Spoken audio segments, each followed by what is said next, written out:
मैंने दरवाज़ा खोला तो वही पठान जिसका वो अक्सर जिक्र करती थी वो अंदर आया। वो शायद मुझसे डर रहा था। मैंने कहा, डरो नहीं भाई, बस मिलना है, इसके अलावा कुछ नहीं करना। मुझे किंजा ने तुम्हारे बारे में सब बताया है और ये भी बताया है कि तुम और ये आपस में शादी करना चाहते हो। मेरी बहन उसको कह रही थी कि चलो बाथरूम में, लेकिन वो पठान मुझसे डर रहा था और उसके साथ वो वहाँ नहीं जा रहा था। फिर वो बोला मैं वापस जा रहा हूँ। मेरी बहन उसकी काफ़ी मिन्नतें करने लगी कि यासिर रुक जाओ, लेकिन वो ना रुका और फिर वो चला गया। मेरी बहन ने कहा, ये क्या किया आपने भाई? आपके साथ मेरी बात भी हुई थी, फिर भी आपने उसे भगा दिया। मैंने कहा, किंजा मैं तो तुम्हारे सामने ही खड़ा था, मैंने तो उससे कुछ भी नहीं कहा, वो खुद ही डर रहा था। किस किस्म के डरपोक बंदे से तुमने मोहब्बत की है? उसने कहा, अच्छा बस ठीक है। मैंने कहा, अच्छा ठीक है, वो तो चला गया है तो तुम मेरे पास आओ।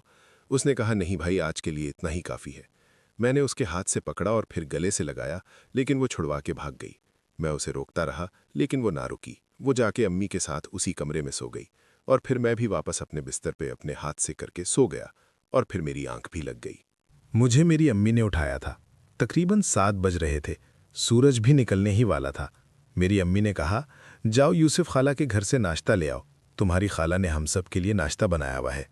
मैंने कहा, अच्छा अम्मी। फिर मैं गया, मुंह धो के खाला के घर रवाना हो गया। खाला के घर गया तो उसकी बेटी ने हम सब के लिए नाश्ता बनाया हुआ था। वो बोली, यूसुफ भाई आप तो आते ही नहीं, शुक्र है आज आपने चक्कर लगा लिया। मैंने कहा, हाँ बस तुम्हें पता तो है क्या परेशानियां चाह रही हैं, और दुकान है वहाँ से टाइम ही नहीं लगता। उसने कहा कि कभी हमें भी टाइम दे दिया करो। आज उसकी बातों में अजीब सी बेचैनी नजर आ रही थी। वो शायद मुझसे कोई बात करना चाहती थी जिसे मैं समझ नहीं पा रहा था। और वो इस तरह मुझसे क्यों बात कर रही थी? फिर इतने में खाला भी ऊपर से आ गई। मुझे कहा, यूसुफ सुनाओ रात कैसी गुजरी? फिर मैंने कहा, खाला कैसी गुजरेगी आपको तो पता ही है। मेरी खाला मुझसे कहने लगी, यूसुफ माँ को समझा, अब्बा के घर वापस चली जाए, इस उम्र में कहाँ जाएगी वो? मैंने कहा, नहीं खाला, चाहे मुझे कुछ भी करना पड़े, लेकिन हम इस घर में वापस नहीं जाएंगे। मेरे अब्बा ने मेरी अम्मी के साथ बहुत नाइंसाफ़ी की है। काशिफ आ जाए, उससे बात करके हो सकता है कि हम कराची चले जाएं। हम अब्बा से बहुत दूर चले जाएंगे। असल में मैं अब्बा से इसलिए दूर जाना चाहता था कि मेरी 3 बहनें थीं और एक मेरी माँ थी, ताकि उनके साथ मैं सही से वक्त और मोहब्बत से रह सकूं। इसलिए मैं अब्बा से काफ़ी दूर जाना चाहता था। फिर मुझे मेरी खाला ने नाश्ता पैक करके दिया और फिर घर आया तब तक मेरी बहनें भी उठ गई थीं और मैंने नाश्ता आके अपनी बड़ी बहन को दिया। उसने प्लेटों में डाल के हमें नाश्ता दिया। फिर मेरी अम्मी ने मुझे बुलाया, यूसुफ मेरी बात सुनो। फिर क्या सोचा है? हम सारी जिंदगी अब इस घर में तो नहीं रह सकते, आगे क्या करना है तुम ही बताओ। मैंने कहा, आप परेशान ना हो, मुझे ये बताएं कि जो आपने सोचना था वो आपने सोच लिया है, मुझे फाइनल बात बता दें ताकि मैं उस हिसाब से सोचूं। अगर मेरी अम्मी मुझसे ताल्लुकात बनाना चाहती थी तो मैं हर हाल में उनको अकेले में ही रखने वाला था। अगर वो नहीं बनाती तो फिर मैं अब्बा के पास जाने वाला था। अब फैसला मैंने अम्मी पे ही छोड़ दिया था। फिर अम्मी कहने लगी, यूसुफ मेरा दिल तुम्हारे साथ नहीं मान रहा, बस चौधरी है ना, उसमें मिल लेती हूँ। उससे मैं कहती हूँ कि वो मुझसे शादी कर ले और फिर मैं तुझे बड़ा सा बिजनेस भी स्टार्ट करवा दूंगी। फिर मुझे अपनी अम्मी पे गुस्सा आया। मैंने कहा, अम्मी क्या मसला है आपके साथ? वो चौधरी आपके दिल से उतर क्यों नहीं रहा? बार बार आप उसी को याद करती हैं, मुझे तो शक हो रहा है। उसने कहा, नहीं यूसुफ, ऐसी कोई बात नहीं। हालांकि चौधरी ने मुझे बहुत दफ़ा कहा है। 1-2 दफ़ा उसने मुझे तोहफे भी भेजे, मैंने बस तुम लोगों को बताया नहीं। मैंने आज तक उसके साथ ऐसा ताल्लुक नहीं बनाया। मैंने कहा, अच्छा अम्मी, मेरी भी एक शर्त है। अगर आप उस चौधरी के पास रहना चाहती हैं तो मुझे भी खुश करना पड़ेगा, फिर मैं इस बारे में ज़रूर सोचूंगा। फिर मेरी अम्मी कहने लगीं, अगर उस चौधरी को पता चल गया कि हमारे बीच कोई ऐसा रिश्ता है तो फिर क्या होगा? मैंने कहा, अम्मी, इसलिए तो मैं कह रहा हूं, आप उसके चक्कर में ना पड़ें। हम ऐसा करते हैं कि हम कराची चले जाते हैं। मैं वहां कोई अच्छा सा कारोबार स्टार्ट कर लूंगा और फिर हम वहां किराए के मकान में रह लेंगे।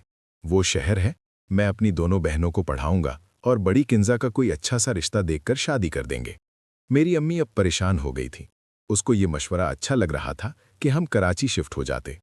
उसने कहा, अच्छा आने दो काशिफ को, वो तो आज वैसे भी पहुंच जाएगा। उससे बात करते हैं कि क्या वो हमें वहां सेटल कर सकता है। मैंने कहा कि चलो ठीक है। फिर मैंने कहा, अम्मी मैं दुकान से चक्कर लगा कर आता हूँ। फिर मैं बाहर आया, छोटे ने दुकान खोली हुई थी और टाइम भी 9 बज चुके थे। फिर छोटा कहने लगा, यार उस्ताद जी, आपसे एक बात करनी थी, बहुत ज़रूरी है। मैंने कहा, हाँ बोल। उसने कहा, वो औरत नहीं थी जो 4,000 का राशन लेकर गई थी उधार, मैंने कहा हाँ हाँ। वो कह रही थी कि आपको मिलना है। वो कल भी तो 3 दफ़ा आई थी पूछने आपका। आज भी सुबह सुबह दुकान खोलते टाइम ही आ गई, आपके बारे में पूछ रही थी। कह रही थी कि बहुत ज़रूरी काम है। मैंने कहा यार उसके पास तो मेरा नंबर है, मैंने उसे नंबर भी दिया था। उसने कहा वो नंबर डिलीट हो गया है। खैर आज मैंने उसको नंबर दे दिया, वो आज आपको फ़ोन कर लेगी। छोटे ने मेरा मोबाइल नंबर उसे दोबारा दे दिया था। अब मैं परेशान था, पता नहीं उसको मेरे साथ क्या काम पड़ गया था। मैंने कहा अच्छा वो दोबारा आए तो उसे बता देना कि इस तरह मेरे घर में भी मसले चल रहे हैं, मैं बिज़ी हूँ, मैं खुद ही उससे मिल लूँगा। उसने कहा अच्छा ठीक है। और फिर मैंने दुकान के गल्ले से कुछ पैसे भी निकाल लिए और फिर 11 बजते ही मैं घर भी आ गया। मेरी अम्मी ने कहा काशिफ को फ़ोन कर, वो कहाँ पहुँचा, वो कब तक पहुँचेगा। फिर मैंने अपने छोटे भाई काशिफ को फ़ोन किया। मैंने कहा हाँ भाई कहाँ पहुँचे, तो उसने कहा बस 2-3 बजे तक मैं वहाँ पहुँच जाऊँगा। मैंने कहा अच्छा खाओगे क्या? उसने कहा भाई नाश्ता तो वहीं घर आके करूँगा। अब उसको क्या बताते कि हम एक नए घर में थे और हम खुद दूसरों के घरों से नाश्ता कर रहे थे। मैंने कहा अच्छा ठीक है। फिर मैंने कॉल बंद की। मैंने कहा अम्मी आप भाई के लिए नाश्ता बनवाएं और कुछ चावल वगैरह मैं लेके आता हूँ दुकान से, वो भी बना लें ताकि हम दोपहर का खाना भी खा लें। और फिर मैं वापस आया, दुकान पे आया, चावल निकालने लगा और छोटे को कहा जाओ कुछ आलू और कुछ मसाले वगैरह लेकर आओ। फिर मुझे उस औरत की कॉल भी आ गई जो कल से मुझे ढूंढ रही थी। मैंने जब उसकी कॉल रिसीव की तो वो आगे से रो रही थी, मुझे कह रही थी यूसुफ कहाँ हूँ, मैं तुम्हें कब से ढूंढ रही हूँ। मैंने कहा क्या हुआ, सब खैरियत है? उसने कहा हाँ, मेरे साथ बहुत बड़ा जुल्म हो गया, तुम जल्दी आओ मेरे घर। अब मैं उसे क्या बताता कि मैं खुद परेशान हूँ। मैंने उसे कहा मैं बिजी हूँ, बताओ फ़ोन पे, लेकिन वो फ़ोन पे नहीं बता रही थी कि उसके साथ क्या हुआ। उसने कहा जल्दी आओ, लाजमी आओ। मैंने कहा अच्छा रुको, अभी छोटा दुकान पे नहीं है, वो आता है तो मैं उसे बिठा के तुम्हारे पास आ रहा हूँ। और फिर इतने में वो छोटा भी आ गया। मैंने छोटे को अपने नए घर का एड्रेस समझाया। मैंने कहा जाओ चावल और ये मसाले वगैरह मेरे घर दे के आओ और जल्दी आओ, यहाँ बैठो, मुझे कहीं जाना है।